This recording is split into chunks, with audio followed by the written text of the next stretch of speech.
আসসালামু আলাইকুম সবাইকে। কেমন আছেন সবাই? শারীরিক অক্ষমতা নিয়ে আমি কিভাবে ঘর মুছি, বাসার কাজগুলো করি, তাই আপনাদের সাথে শেয়ার করব। সাথে আমার লাইফের কষ্টগুলো আজ আপনাদের মাঝে তুলে ধরব। আমার মা আমার জামাইকে বলছে আমি নাকি অহংকারী। জানি না এই কথাগুলো জেনে বলছে কিনা। মা হয়ে তার বোঝার উচিত ছিল তার অসুস্থ মেয়েটার মনের অবস্থা কিরকম। কারণ যেরকমই হোক না কেন তার পেটের মেয়ে তো। আমি মানুষটা ছোট থেকেই ইন্ট্রোভার্ট স্বভাবের। আপনারা দেখবেন এই পৃথিবীতে যেমন উচ্ছৃঙ্খল চঞ্চল ধরনের মানুষ আছে, ঠিক চুপচাপ স্বভাবের মানুষও আছে। তার চেয়ে বড় কথা, আমি যেহেতু জন্মগতভাবে শারীরিকভাবে অসুস্থ, ছোট থেকে সব বুঝতাম। ছোট থেকে আমার বয়সী মেয়েদের দেখতাম খুব সুন্দর করে থাকতো, চলাফেরা করতো, অনেক সুন্দরভাবে বাইরে যেতে পারতো, সবার সাথে মিশতে পারতো। একইভাবে বড় হয়েও দেখলাম সবার জীবনটা কত সুন্দর। এদিকে আমি কিছুই করতে পারছি না। প্রতি রাতে কাঁদতে কাঁদতে আমার বালিশ ভিজে যেত, কাউকে বুঝতে দিতাম না। আমি এমন একটা শৌখিন মানুষ, আমার শখ পূরণের জন্য আমি মাটি কাটতেও রাজি। সবাই বলে আমার নাকি অনেক রাগ। এখন একটা ভাইরাল ডায়লগ বের হয়েছে না, রাগ করলা। এরকম এভাবে একটা কথা বলে মানুষ আমাকে সারা জীবন বলে আসছে রাগ করলা। সবাই আমার রাগটাই দেখছে, আমার কষ্ট বোঝার চেষ্টা কেউ করে নাই। আমার মনটা কতটা সুন্দর আল্লাহ ছাড়া কেউ জানে না।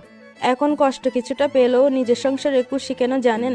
এখানে পর করা, পৃথক করা, পরিবারের সদস্য বলে না গুনা এসব এখানে নাই। আমার আম্মু আর বড় আন্টি সবসময় গল্প করত, তোর 3টা মেয়ে, ভবিষ্যৎ আছে, ওদের জন্য এটা করতে হবে, ওটা করতে হবে। আমার আম্মুও বলতো আমার 3টা মেয়ে, আমার অনেক দায়িত্ব, আমার টেনশন আছে, ঘুম হয় না, আমি কি করব। তাহলে আমি আর আমার ভাইকে সমুদ্রে ভেসে আসছি। মানলাম ও ছেলে, ওর ব্যাপারটা আলাদা, কিন্তু আমার কথাটা আমাকে কেউ গুনায়ও ধরতো না। আর অনেক বেশি কাঁদতেছিলাম।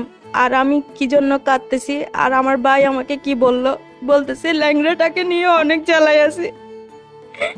এভাবে আমাকে অনেকভাবে ওরা এরকম করে খুব কষ্ট দিয়ে কথা বলতো। আমার ভাই যে আমাকে ল্যাংড়া বলল তাতে আমার কষ্ট না, আমার কষ্টটা এই জায়গায় ছিল। যার জন্য আমি এতক্ষণ কাঁদলাম সেও আমাকে এভাবে কষ্ট দিয়ে কথা বলল।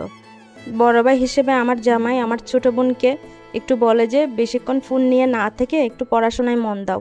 এই কথা বলার পর আমার ছোট বোন আমার সামনে আমার জামাইকে বলে যে আমি আমার মার কথা শুনি না, আর আপনি কোথাকার দুঃসম্পর্কের দোলাভাই।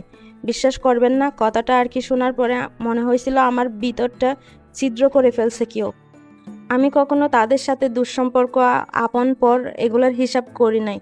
আমার ভাই যেমন আমার রক্ত, আমার আপন, আমার তার জন্য যেরকম জ্বলে, আমার বোনগুলোর জন্য সেরকম সেমভাবে আমার খারাপ লাগা কাজ করে, তাদের আমি এভাবেই ভালোবাসি। আমার ননদরা আমাকে খুব সম্মান দিয়ে কথা বলে, এমনকি বাইরে গেলে বলে চলেন ভাবি আপনাকে নিয়ে ঘুরে আসি। টুকিটাকি তো একটু মহিলাদের ভিতর হয়, এটা ব্যাপার না, কিন্তু আমার ননদরা আমাকে এত বেশি আর কি সম্মান করে। আর আমার ননদদের কাছ থেকে আমি যেটা পাইছি এটা হয়তো বা আমার জামাই কখনো পাবে না, কারণ আমার জামাই তো তাদের দুঃসম্পর্কের দোলাভাই। বিয়ের পর থেকে এই যাবৎ পর্যন্ত, এই 7 বছরে আমি 10 টাকা পর্যন্ত কখনো চাই নাই আমার মার কাছ থেকে। আমি এই যাবৎ আমার মার বাসায় 11 মাস পর, কখনো 10 মাস পর, এমনকি প্রথম শ্বশুর বাড়ি আসার পর 8 মাস পর গেছি। আপনাদের সমাজে মেয়েকে 3 দিনের দিন দেখতে আসে, এগুলা আমার কপালে নাই। এতদিন পরে গেলেও, এত বছর পরে গেলেও আমি কখনো বলি না আমার এটা লাগবে ওইটা লাগবে। কিন্তু এটা তো স্বাভাবিক, একটু কান্না তো মার কাছে আবদার করে করে, নাকি এইটুকু আবদারও করা যাবে না যে আমাকে কলও করো না, আমাকে দেখতে আসো না। এইটুকুর জন্য আমাকে বলে, আমার মা এভাবে কষ্ট দিয়ে কথা বলে, আমি নাকি সবার বড় হয়ে কেন কান্না করতেছি। মেনে নিলাম আমি সবার বড়, আমাকে সব কিছু আর কি মুখ বুজে সহ্য করতে হবে। বড় হওয়ার আগে আমি একজন অসুস্থ মানুষ। এখন কি আমাকে দেখার জন্য হকটাও কি তোমরা কেড়ে নিবে? এমনকি আমি টাকা দিয়ে আমার বোনদের দোকানে পাঠালে তারা যেতে না চাইলে তাদেরকে বলে না যে আমার মেয়ে এতদিন পরে আসছে, যা একটু কষ্ট করে যা। তা না বলে উল্টা আমাকে বলে কেন, কি দরকার, আমাকে এভাবে কথা শোনায়, কি দরকার, কেন যাবে। অথচ আমার শাশুড়ি মা ওনার ছেলেকে ফোন করে বলে বউটাকে কি খাওয়াস না খাওয়াস, আমি কি টাকা পাঠাবো তোদের জন্য? আসলে এই কথাগুলো একটা মারই বলার কথা, আর এগুলো শুনতে হয় শাশুড়ির থেকে। মানুষ বলে না, মা মরলে বাপ তালয় আর বাপ মরলে মা মালয়। আমার ব্যাপারটাও হয়েছে আর কি এরকম। আমার শাশুড়ি আমার ননদের জামাইয়ের পেছনে আটার মতো লেগে থাকে। এমনকি বাসা থেকে একটু ডাক্তারের কাছে গেলেও 10-15 বার কল করে। এদিকে আমার মা আমাকে কল করবে তো দূর, একবার আসছিল তাও 6 মাস কথা বলা বন্ধ করে দিছিলাম। আমার খালাতো বোনের বাসাও ডাকা হওয়াতে আমিও গেছিলাম তাদের সাথে আমার খালাতো বোনের বাসায়। আমি যখন আমার খালাতো বোনের বাসা থেকে চলে আসি, আম্মুরা থেকে গেছিল ওখানে। আমি তখন এত অসুস্থ ছিলাম, একটা বারও কল করে জিজ্ঞেস করি নাই কিরে মেয়ে অসুস্থ অবস্থায় গেলি, কিরকম আছিস। এমনকি 8-9 দিন চলে গেছে, তবুও আমার মা একটা কল করে না। আমি আমার মার বাসায় গেলে আমাদের খাইতে পর্যন্ত ডাকে না। কি আর বলবো। এখন বলবেন না খাইতে আবার ডাকতে হবে কিসের জন্য? আমাদের খাইতে ডাকে না, কিন্তু তার মেয়েদেরকে ঠিক ওই ডাকতে ডাকতে গলার পানি শুকাই ফেলবে। আমার কাছে এটা কেমন জানি অকট লাগে। আমরা গেলাম, আমাদেরকে ডাকলো না, জামাই সহ ডাকে না, এদিকে ঘরে যেগুলো আসছে তাদেরকে বারবার টেবিলে খাইতে ডাকে। যত কিছু হয়ে যাক, কে দেখলো না দেখলো তা বিষয় না, আল্লাহ একজনের রহমত থেকে যেন বঞ্চিত না হয়, এটা আমার কাছে অনেক। আর আল্লাহর উপর আমার অনেক ভরসা, আল্লাহ থাকলেই হবে। আমি কখনো এসব বিষয়ে কথা বলতে চাই নাই। যদি বলতাম 3 বছর অপেক্ষা করতাম না, অনেক আগেই বলে ফেলতাম। কিন্তু এখন দেখতেছি এগুলা না বললেই হবে না।